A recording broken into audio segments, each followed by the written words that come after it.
Hi everyone, this is Deanna Sittner, and this is my Module 7 assignment for AEP 855, Educational Leadership, covering the Human Resource Frame. So I really enjoyed the video about the Human Resource Frame according to Bowman and Deal.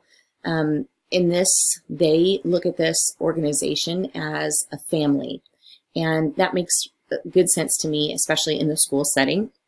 This organization is made up of individuals with individual needs and skills, but all these individuals have relationships with one another. Again, really aligned with what I see at school. The goal of this organization is to align the human and organizational needs to ensure success. So in this, it talked about how the organization is there simply to serve the human needs, not the other way around, which again makes sense to me because the organization of the school is really there just simply to meet the needs of the students. Everybody else is part of that process. The strategic planning for this frame consists of gatherings to promote participation. The decision making is open and involves all the individuals in the organization, right down to the maintenance and the custodial staff. The communication is an exchange of information, not just information though, but needs and feelings. This was important to me because in a school setting, that's really important. There's always feelings about this program, how it's going, is it being effective, what do we need to do, what needs to be done to make this better. And then according to Bowman and Deal in this frame, the leader is not the advocate, but is a servant and a catalyst, which again, in this case, the principal, generally the leader of the school, is there simply to serve the students and the staff.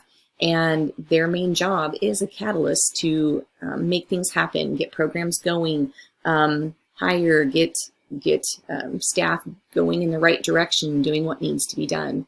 So again, made sense. So my structure, the way I would set this up under my leadership, I would view this as the principal is really the top of this leadership pyramid. So without the principal, things tend to run amok. So the principal generally, while they deal both with students and with the different adults in the organization, primarily I feel like their main work is done with the teachers, the paras, and the parents. I would view the teachers, paras, and parents as kind of the tier one. These are the folks on the front lines working with the students individually and making that those organizational changes and things roll so that the students are getting what they need. And then I put the students, of course, they're primarily working with those teachers, peers, and parents, but then I kind of sandwich them in between. So the next line, I kind of have the office staff, cooks, custodians, and maintenance crew. And to me, these are the people that I would call the second tier. They all have a hand in the way things work for the students and the environment that the students are in.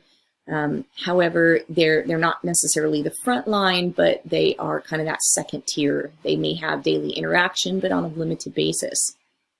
And then lastly, I put the community and alumni, and I would view this as kind of the third tier. They are an important factor. They oftentimes have a say in what's going on with the school, how things are running, make decisions, voting, things like that. However, they're not on the front lines. They don't have that daily interaction with the students. So my idea, I guess, was kind of to sandwich the students in between all the people that that work in this organization or are a part of this organization. But they are kind of the middle of the sandwich, and everybody around them is working in tandem to kind of make that organization run smoothly and make sure that things are happening for those students the way it should. Thanks for listening.